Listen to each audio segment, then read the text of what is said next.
Bien, bonjour, chers frères et sœurs, chers amis de l'Église.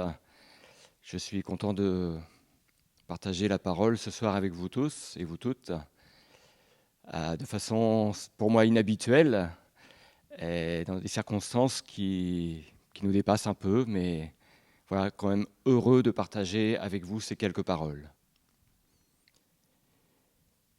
Nous sommes dans des temps qui nous amènent à être confinés chez nous, dans nos maisons, et à avoir du temps, quelquefois, et du temps inhabituel.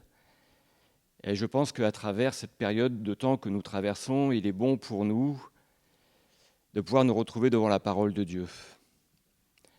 C'est un temps qui nous est donné d'une certaine façon, et nous voulons utiliser ce temps encore pour nous rapprocher un peu plus près de la parole de Dieu. Ce temps qui nous est accordé, nous voulons le mettre à profit pour nous placer devant Dieu et recevoir de lui ses paroles. Je vais partager avec vous ce soir quelques paroles tirées de la Bible et qui vont nous donner des exemples de situations d'hommes qui se sont trouvés devant la parole de Dieu, qui avaient besoin de l'entendre et qui l'ont reçue. Mais avant de rentrer dans le vif de ce sujet, je voudrais vous partager à bord un texte de l'Écriture qui va servir d'introduction. Ce texte se trouve dans la deuxième épître de Paul aux Corinthiens, au chapitre 1er, et à partir du verset 1er. Je lis, voilà ce qui est écrit. Paul, apôtre de Jésus-Christ par la volonté de Dieu, et le frère Timothée à l'église de Dieu qui est à Corinthe, et à tous les saints qui sont dans toute l'Achaïe. Que la grâce et la paix vous soient données de la part de Dieu, notre Père, et du Seigneur Jésus-Christ.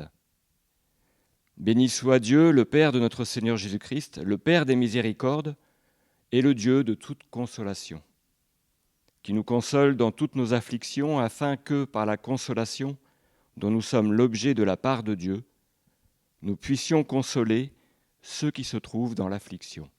Amen. Nous passons par des temps, peut-être pour certains, qui passent par des difficultés particulières et qui sont affligés, et qui ont besoin de trouver une consolation, qui ont besoin de trouver un réconfort. Et si nous-mêmes, nous traversons par ces temps particuliers où nous avons aussi besoin nous-mêmes de réconfort, nous devons demander notre secours à Dieu afin que par la consolation que nous allons recevoir, nous puissions à notre tour consoler ceux qui sont affligés. Voilà, pour recevoir cette parole, comme je l'ai dit tout à l'heure en introduction, il faut prendre du temps devant Dieu. Nous allons lire un texte dans le livre des Proverbes, au chapitre 22. Nous allons lire les versets 17 à 21. Et j'ai pris cette lecture dans la traduction de la version Semeur. Voilà ce qui est écrit. Prête l'oreille et écoute les paroles des sages. Applique ton cœur à mon enseignement, car tu auras du plaisir à garder ces maximes au fond de ton cœur et à les avoir à la disposition de tes lèvres. Chaque instant, tu les auras à ta disposition, pour que tu mettes ta confiance en l'Éternel. Je vais t'instruire toi aussi aujourd'hui. J'ai consigné par écrit pour toi une trentaine de maximes, comportant des conseils et des réflexions, pour te donner des informations sûres et certaines. Ainsi, tu pourras donner des réponses vraies à celui qui t'envoie chercher. Quels conseils nous recevons là de la parole de Dieu ? Le Seigneur est prêt à nous donner des paroles.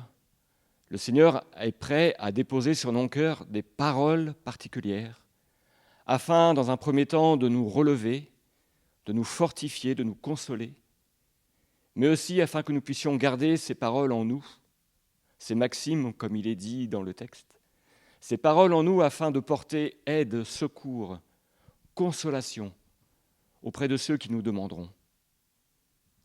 Nous avons, dans ces temps l'occasion de téléphoner, d'appeler des amis, des frères, des sœurs, pour prendre de leurs nouvelles, pour demander comment va leur situation. Et parfois, nous sommes amenés à entendre des situations compliquées, des situations inhabituelles, pas faciles à vivre pour nos frères et sœurs. Il est bon pour nous de nous tenir devant Dieu et de recevoir de sa part des paroles pour porter secours à nos frères et sœurs. Une parole de consolation, une parole de soutien, une parole empreinte d'amour, une parole dite de la part de Dieu.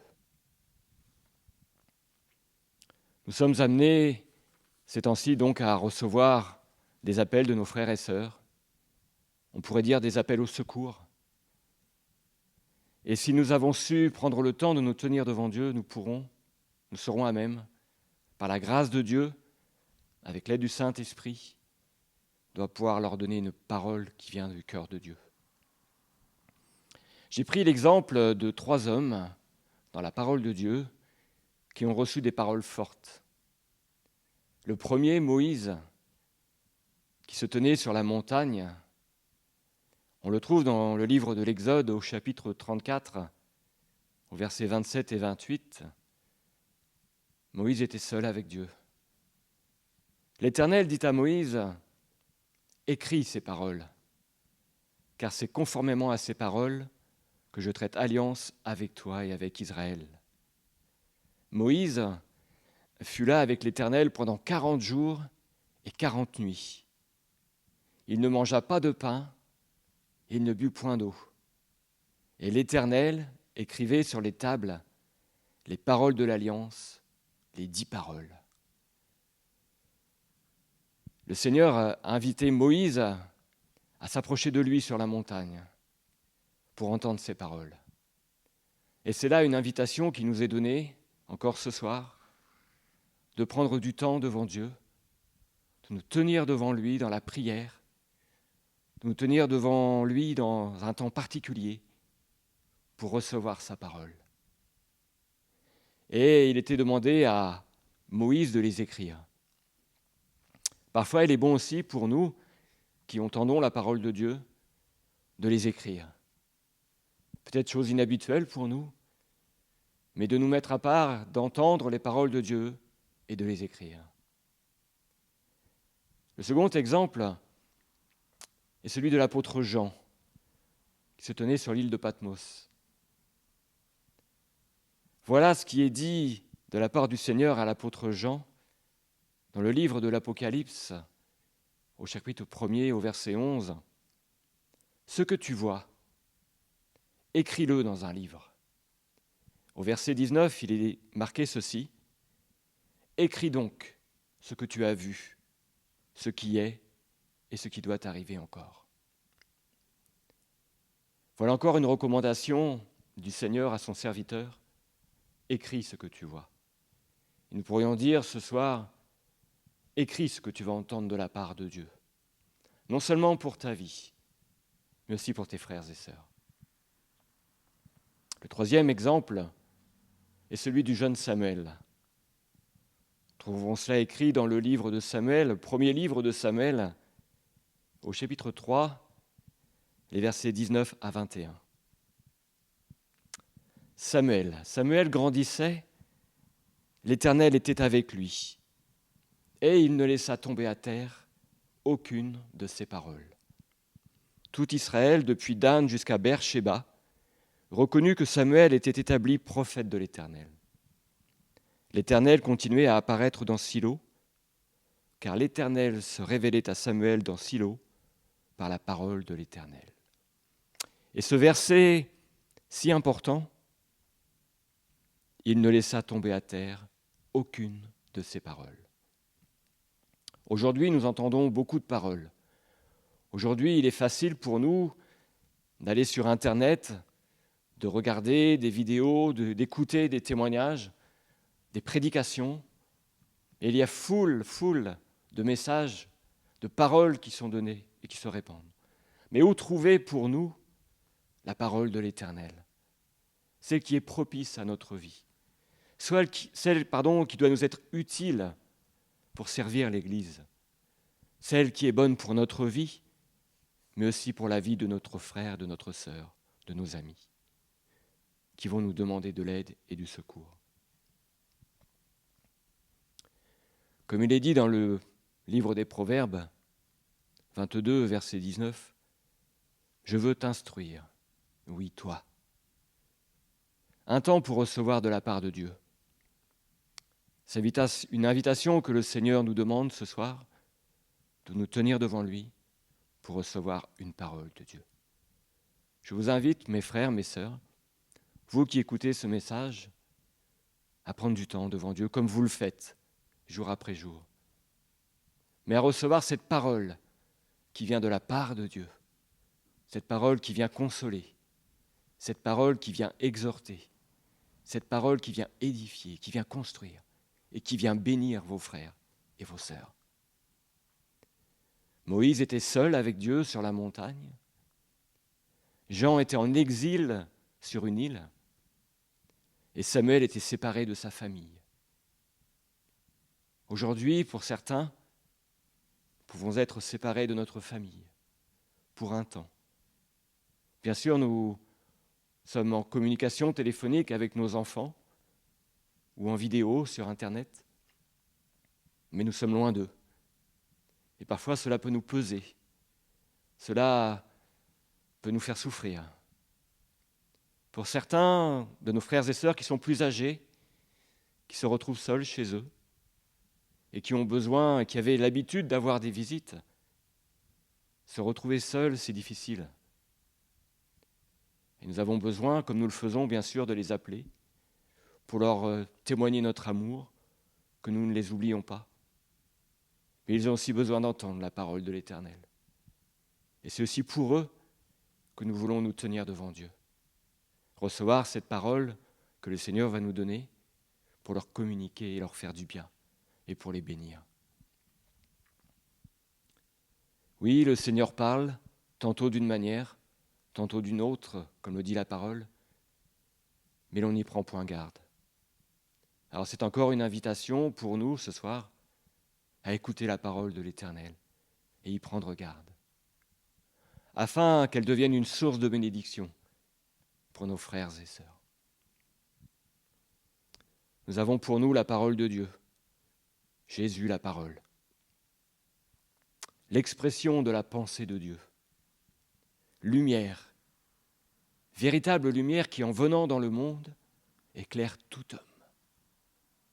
Jésus la parole, la pensée de Dieu. C'est vrai que la parole de l'Éternel se révélait à Samuel dans Silo par la parole de l'Éternel. Nous avons aussi besoin, par la grâce de Dieu, de cette communion avec notre Seigneur pour recevoir cette parole. Mes frères et sœurs, si ces paroles nous invitent à nous tenir devant Dieu, c'est parce que le Seigneur a quelque chose à nous dire. Je le prends pour ma vie personnelle, mais je pense aussi que cette parole nous est adressée à tous ce soir. Nous allons nous tenir dans la prière, nous allons nous tenir dans un temps d'intercession pour l'Église, pour nos frères et sœurs, pour la situation de notre pays, pour le soutien auprès de tous ceux et celles qui se réclament de la grâce de Dieu. Nous sommes sel et lumière sur cette terre, peut-être d'une manière différente à celle que nous avons utilisée jusqu'à aujourd'hui, mais nous sommes des hommes et des femmes de Dieu qui recevons la pensée de Dieu, qui recevons la parole de Dieu pour la communiquer à d'autres. Ainsi, mes frères et mes sœurs, soyez bénis ce soir. Recevez cette parole de la part de Dieu. Tenez-vous dans la présence de Dieu et la paix de Dieu, qui surpasse toute intelligence, gardera vos cœurs et vos pensées en Jésus-Christ. Soyez bénis, mes frères et sœurs. Recevez cette parole, écrivez-la, notez-la et donnez-la autour de vous. Ainsi, le nom de l'Éternel sera encore glorifié, le nom de Jésus sera glorifié et nous pourrons élever vraiment celui qui a tout accompli pour nous. Voilà, soyez bénis, mes frères et sœurs. Je vais terminer par une prière devant notre Seigneur ensemble, et nous voulons vraiment nous mettre à son écoute et laissez cette parole encore agir en nous ce soir. Que le Seigneur vous bénisse. Seigneur, mon Dieu, mon Père, je veux te remercier pour ta parole, te remercier pour l'instruction que tu nous donnes. Et nous voulons vraiment nous tenir devant toi, prendre ce temps qui est mis à part. Peut-être que nous n'avons pas l'habitude, Seigneur, mais nous voulons prendre ce temps à part pour toi, pour recevoir ta parole. Nous voulons, c'est vrai, par nos prières, bénir l'Église, bénir nos frères et sœurs, mais nous voulons aussi le faire par ta parole. Alors viens remplir notre être de ta parole, que par l'action de ton Esprit Saint, lui qui prend les choses d'en haut et qui nous les communique, nous puissions être des sources de bénédiction pour nos frères, nos sœurs, nos amis, ceux qui nous entourent et ceux qui appelleront à l'aide. Seigneur, bénis ton Église, bénis-nous ensemble et que ta gloire paraisse au milieu de nous. Je te prie pour cette ville de Lannion, je te prie pour cette ville de Perros, pour nos villages et villes alentours, afin que ta gloire paraisse. Seigneur, tu sais la situation, tu connais les temps par lesquels nous passons, et je sais que tu as déjà prévu, Seigneur, des temps mis à part de bénédiction, où tu révéleras ta parole dans les cœurs, dans les pensées, et que tu béniras nos frères et sœurs, pour la gloire de ton nom et dans le nom de Jésus. Amen. Voilà, soyez bénis mes frères et sœurs, et je vous dis à très bientôt.